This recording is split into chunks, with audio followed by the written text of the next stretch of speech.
بسم اللہ الرحمن الرحیم۔ آپ کے بچے بھلے آپ سے پوچھیں یا نہ پوچھیں، آپ انہیں یہ باتیں ضرور بتائیں۔ آج کل جو ضروری بتانے والی باتیں ہیں کہ ہم فلسطین سے کیوں محبت کرتے ہیں۔ نمبر 1، یہ فلسطین انبیاء علیہ السلام کا مسکن اور سرزمین رہی ہے۔ نمبر 2، حضرت ابراہیم علیہ السلام نے فلسطین کی طرف ہجرت فرمائی۔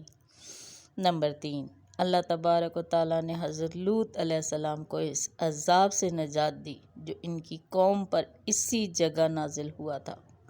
نمبر 4، حضرت داؤد علیہ السلام نے اسی سرزمین پر سکونت رکھی اور یہیں اپنا ایک محراب بھی تعمیر فرمایا۔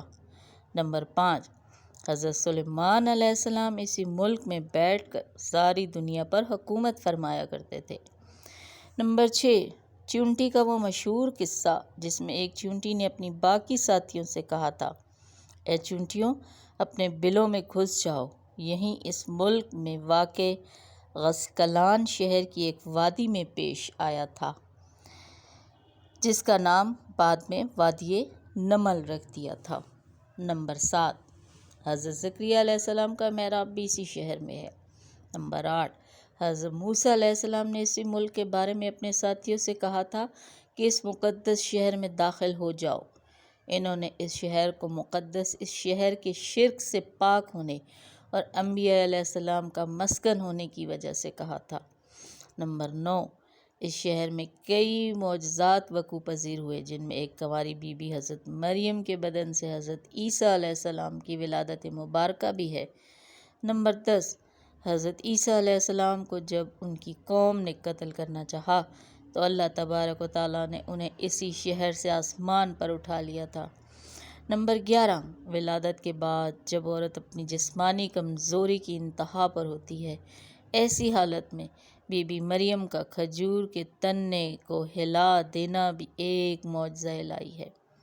نمبر 12، قیامت کی علامات میں سے ایک حضرت عیسیٰ علیہ السلام کا زمین پر واپس تشریف اسی شہر کے مقام سفید مینار کے پاس ہوگا۔ نمبر 13، اسی شہر کے ہی مقام باب اللد پر حضرت عیسیٰ علیہ السلام مسیح دجال کو قتل کر دیں گے انشاءاللہ تعالی۔ نمبر 14، فلسطین ہی ارض محشر ہے۔ نمبر 15، اسی شہر سے یاجوج و ماجوج کا زمین میں قتال اور فساد کا کام شروع ہوگا۔ نمبر 16، اس شہر میں وقوع پذیر ہونے والے قصوں میں سے ایک قصہ طالوت اور جالوت کا بھی ہے جس پر میں نے پہلے ایک ویڈیو بھی بنائی ہے۔ نمبر 17، فلسطین کو نماز کی فرضیت کے بعد مسلمانوں کا قبلہ اول ہونے کا اعزاز بھی حاصل ہے۔ ہجرت کے بعد حضرت جبرائیل علیہ السلام دوران نماز ہی حکم ربی سے حضرت محمد صلی اللہ علیہ وآلہ وسلم کو مسجد اقصیٰ سے بیت القعبہ کی طرف رخ کرا گئے تھے۔ جس مسجد میں یہ واقعہ پیش آیا وہ مسجد آج بھی مسجد القبلتین کہلاتی ہے۔ نمبر 18، حضور پاک معراج کی رات آسمان پر لے جانے سے پہلے مکہ مکرمہ سے یہاں بیت المقدس لائے گئے۔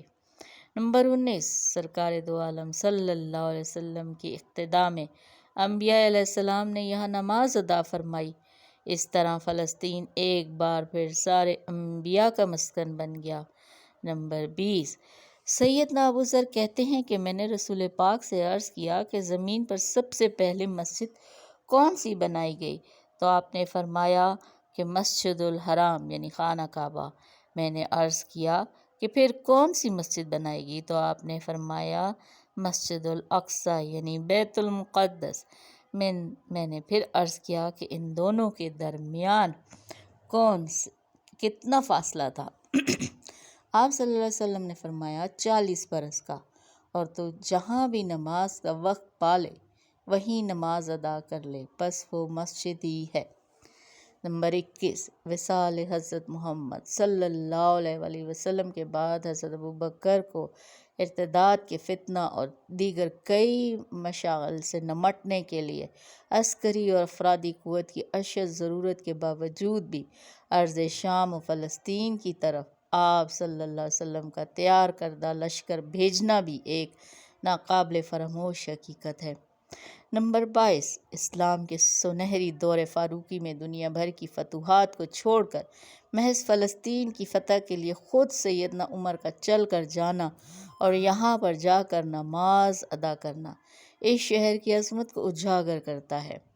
نمبر 23، دوسری بار معراج کی رات بروز جمعہ 27 رجب 583 ہجری کو صلاح الدین ایوبی کے ہاتھوں اس شہر کا دوبارہ فتح ہونا بھی ایک نشانی ہے۔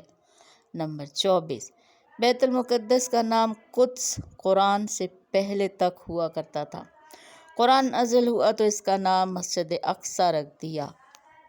قدس اس شہر کی اس تقدیس کی وجہ سے ہے جو اسے دوسرے شہروں سے ممتاز کرتی ہے۔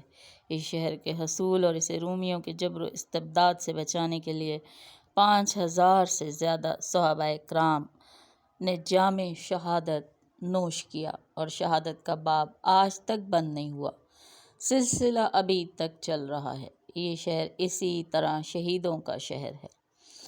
نمبر 25، مسجد اقصیٰ اور بلاد شام کی اہمیت بالکل حرمین شریفین جیسی ہے۔ جب قرآن پاک کی یہ آیات سورہ 3 نازل ہوئیں تو ابن عباس کہتے ہیں کہ ہم نے بلاد شام کو التین انجیر سے، بلاد فلسطین کو زیتون سے اور طور سینین کو مصر کے پہاڑ کوہ طور سے، جس پر جا کر حضرت موسیٰ علیہ السلام پاک اللہ تعالیٰ سے کلام کیا کرتے تھے، سے استدلال کیا۔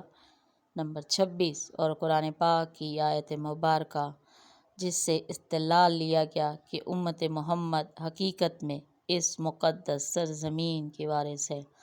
نمبر 27، فلسطین کی عظمت کا اندازہ اس بات سے بھی لگایا جا سکتا ہے، یہاں پر پڑھی جانے والی ہر نماز کا اجر 500 گنا بڑھا کر دیا جاتا ہے۔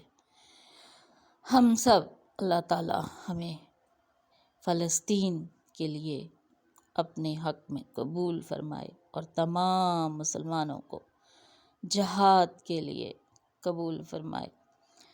اس وقت جو حالات ہیں، ہر مسلمان مرد و عورت، بچے جوان، سب کا جو جذبہ ہونا چاہیے، اللہ تعالیٰ وہ جذبہ ہمیں نصیب عطا فرمائے اور ہمیں حق اور سچائی کا ساتھ دینے والا بنائے اور ہمیں اس مقدس سرزمین کے آزادی کے لیے قبول فرمائے۔ اللہ تعالیٰ فلسطین کو، وہاں کے مسلمانوں کو فتح و کامیابی عطا فرمائے۔ آمین ثم آمین۔